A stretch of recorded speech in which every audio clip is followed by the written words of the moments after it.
Okay, so in this tutorial, I'll be showing you guys how to do a pathfinding simulation using Tyflow. So once you have the icon placed down, you want to just click Open Editor. From here, drag in the birth operator, and then just type in position icon, and then add that right beneath the birth operator. Now type in pathfinding, and put that beneath the position icon. Then type in shape, put that underneath the pathfinding, and then leave display geometry. That's fine. Okay, now once we have that, you want to go to the Create tab. Under Shapes, just click Line. Now you're going to want to make the path for which the particles to follow, right? So this is just an easy way to do that. You can theoretically just use rectangle or something like that, but that's a pretty boring shape.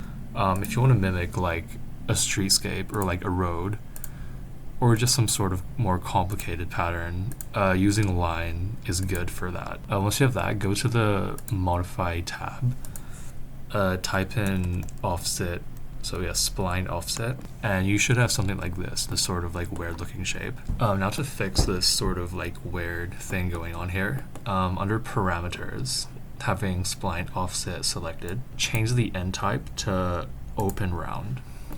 So just like that. Bevel could be round.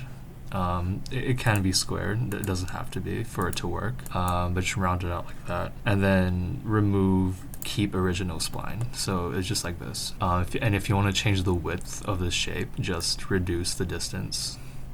So 5 is good for like a road. Okay, now you have the outline of the road you want to build.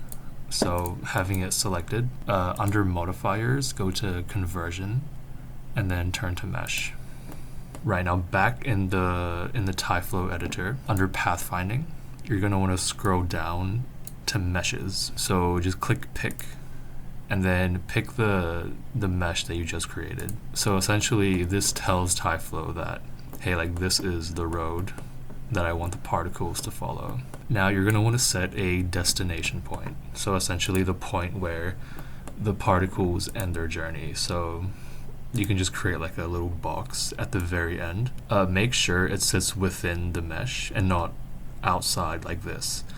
Otherwise it can confuse the path. So a box just like that. And then pick that as the destination point. Now to create the starting point for the journey, you're going to want to go to Helpers, Tyflow, and then Tyflow icon, and then just draw that within the mesh. And then under position icon, click pick, and then pick the icon. So it should come up like this if it's selected.